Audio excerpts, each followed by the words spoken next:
August 17, 1943, Schweinfurt, Germany. 10:42 a.m. Factory sirens began to scream. Workers froze in place. Some looked up. Others didn't even bother. American bombers again, high in the blue sky. Tiny silver dots appeared. Slow, distant, predictable. German civilians had seen this before. The bombers came. The fighters rose. The bombs missed. Life continued. The factory supervisor laughed quietly. They never hit anything important. But this time, the dots kept growing. More and more and more, until the entire sky began to darken and Germany realized this was not another raid. This was something else, something unstoppable. In 1942 and early 1943, Germany believed it had mastered air defense. The Reich was protected, or so they thought, across German cities. Massive anti-aircraft towers rose like concrete giants. Berlin, Hamburg, Munich, Ruhr Valley. Each tower was packed with heavy flak guns, 88mm cannons, searchlights, radar stations dotted in night. They turned the sky into a battlefield. British bombers suffered heavy losses. American bombers, flying by day, fared no better. Early US raids were scattered, inaccurate, costly. Bombs fell in fields, rivers, empty streets. Factories survived. Production continued. Inside the Reich Air Ministry, officials studied reports with confidence. Enemy bombing effectiveness limited. Civilian morale stable. Industrial output unaffected. On paper, everything looked under control. Luftwaffe fighter pilots reinforced this belief. Veterans like Adolf Galland and G.N. the Ruhr reported consistent victories. American formations were slow, predictable, easy to intercept. German fighters climbed above them, dived through them, shot them apart, then returned home. To cheers.to, medals.to newspaper headlines. Enemy raid repulsed, bombers destroyed, German skies secured. Propaganda posters showed smiling pilots standing beside burning enemy aircraft. Radio broadcasts praised air defense crews. Schoolchildren were taught that Germany was untouchable from above. Even civilians began to relax when sirens sounded. Many ignored them. Some stayed in CAFS, others kept working. Bombing had become background noise. Britain, one factory worker in Essen later recalled, "At first, we ran to shelters. After months, we stopped inside command bunkers." Generals felt the same. They believed the Americans were wasting resources, flying deep into Germany, losing dozens of bombers for little result. One Luftwaffe officer summarized it bluntly: "Let them come. They are bleeding themselves dry."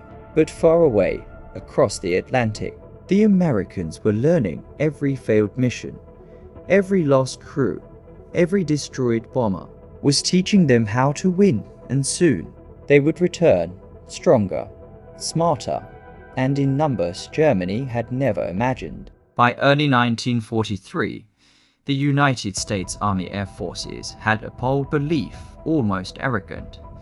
They believed bombers could defend themselves. No fighters, no escorts, no protection, just formation, firepower, discipline. The weapon of this idea was the B-17 Flying Fortress, a massive four-engine bomber, covered in machine guns, nose, tail, waist, top turret, ball turret, up to 13 50 caliber guns on one aircraft. In tight formations, hundreds of B-17s could create a moving wall of bullets, aerial fortresses, flying battleships. At least on paper, American commanders believed this formation could survive anywhere. Daylight bombing was their doctrine. Precision bombing, hit factories, hit rail hubs, hit refineries, break Germany's war machine from the air. And no need to terrorize cities at night. And no need to carpet bomb. Just destroy the heart. To test this theory, they began flying deeper into Bremen, into Regensburg, into Schweinfurt, targets no escort fighter could reach. Yet crews trained endlessly, formation drills, defensive firing, patterns, emergency procedures. They memorized every alarm, every switch, every escape route. Young men, many barely 20, were told, stick together and nothing can touch you inside the bombers. Life was brutal. Temperatures dropped to -40 degrees. Oxygen masks froze. Fingers went numb. Turrets iced over. Men urinated into bottles that froze solid. Engines failed. Wings cracked. Yet they kept flying. Mission after mission. At 25,000 feet, surrounded by flak bursts that looked like black flowers. In the sky, German pilots watching from below were impressed at first, then amused. They fly in straight lines. One ace remarked, they never change course.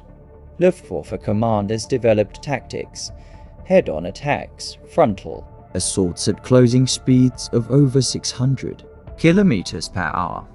1 second, that was all a pilot had to fire. 1 second, then passed through a storm of bullets, but it worked. B-17s fell, engines burned, wings tore away, men bailed out into enemy territory. Others never escaped. By summer 1943, loss rates were rising. Some missions lost 20% of their aircraft. That was catastrophic, unsustainable, but American commanders pressed on. They believed sacrifice now meant victory later, and the ultimate test was coming. A mission that would decide whether daylight bombing could survive or die. October 14, 1943, Schweinfurt, Black Thursday. October 14, 1943, England. 6 o'clock a.m. Airfields were already alive. Engines coughed into motion. Ground crews moved like ghosts through morning fog. The target, Schweinfurt. Again, ball-bearing factories, critical to German tank and aircraft production.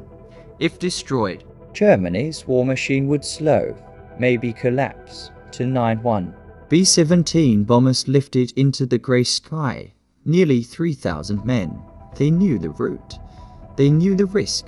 But no one expected what was waiting. As they crossed the North Sea, German radar detected them early, very early. This time, the Luftwaffe was ready. Over 300 German fighters scrambled. Bf 109 seconds. FW 190s veterans, aces, men who had been studying American formations for months. The bombers pushed forward in tight formation, engines roaring in rhythm. At 25,000 feet, flak began first. Black bursts, sharp cracks, shrapnel tearing through aluminum skin. One bomber lost an engine, another lost hydraulics, but they held formation. Then the fighters came head-on, closing speed over 600 miles per hour. The sky exploded. Machine guns flashed. Cannons fired. FW 190 seconds launched rockets directly into formation. A B-17 at the front took a direct hit. Its nose vanished in flame. It folded backward, breaking apart mid-air. Men fell through open sky. Parachutes bloomed. Others didn't. Inside, one bomber, waist gunner Charles Morgan, later recalled, "It felt like we were flying into a furnace." German pilots attacked relentlessly. They ignored escort range limits. They attacked in waves, refueled, came back. American formations began to thin. Holes appeared, and holes were deadly because the B-17's strength was mutual defense. Once a gap formed, it became a target. At 11 o'clock a.m., the bombers reached Schweinfurt. Factories below, rail lines visible, target confirmed. Bomb bay doors opened. Flak intensified. Entire formations shook violently. Bombs dropped. Explosions erupted across the industrial district. Columns of smoke rose. Some hits were accurate, others scattered. Then came the return flight, and that's when it became a massacre. German Fighters regrouped and attacked stragglers. Damaged bombers limped alone across open sky, perfect targets one by one. They were hunted down. Some crews tried to stay in formation with failing engines. Others bailed out over enemy territory. By the time the surviving bombers crossed back over the channel, 60 aircraft were gone. Over 600 airmen were dead, wounded, or captured. In one day, Black Thursday. T was the heaviest loss the US Army Air Forces had suffered so far. Back in England, silence filled the briefing rooms. Empty chairs, unclaimed flight jackets. Commanders studied the numbers. Loss rate unsustainable. Daylight. Bombing without escort could not continue like this. The Flying Fortress had proven brave, but bravery wasn't enough. Something had to change, or the bombing campaign would collapse and Germany would keep its skies for now. After Black Thursday, American commanders faced reality. They could not continue like this. Not with these losses, not with these numbers, not with these funerals for weeks. Daylight raids were reduced. Deep strikes into Germany were postponed. Crews retrained. Tactics were reviewed. Meetings stretched late into the night. One question dominated every discussion. How do we protect the bombers? The answer had been obvious. Fighters. But not just any fighters. Long-range fighters. Previous escorts, like the P-47 Thunderbolt and P-38 Lightning, were powerful, but they had limits. Fuel range. They could escort bombers part of the way, then turn back, leaving the bombers alone over Germany. That gap was where most losses happened. Then came the Mustang. The P-51 Mustang. At first, few believed in it. Early versions were mediocre, underpowered, unreliable. But when engineers installed the Rolls-Royce Merlin engine, everything changed. Suddenly, the Mustang could fly far, very far, with drop tanks. It could escort bombers all the way to Berlin and back for the first time. American bombers would not be alone. Training began immediately. Fighter pilots learned new doctrine. Not just stay close, not just defend, but hunt, free escort. They were told, protect the bombers, then destroy the enemy. By early 1944, Mustangs began appearing over Germany. Sleek, fast, silver, with red noses and black stripes. German pilots noticed. Instantly, these fighters didn't turn back. They stayed. They followed. They waited, and when Luftwaffe formations climbed to attack bombers, the Mustangs were already there, waiting. The first large tests came in early 1944, over Leipzig, over Frankfurt, over Berlin. German fighters rose confidently. As they always had. Then they were intercepted, shot down, chased, driven into the ground. The Luftwaffe began losing experienced pilots, men who could not be replaced. Fuel shortages worsened. Training hours dropped. Morale fell. Meanwhile, bombers flew deeper, more often, with fewer losses. Factories were hit repeatedly. Rail yards burned. Refineries exploded.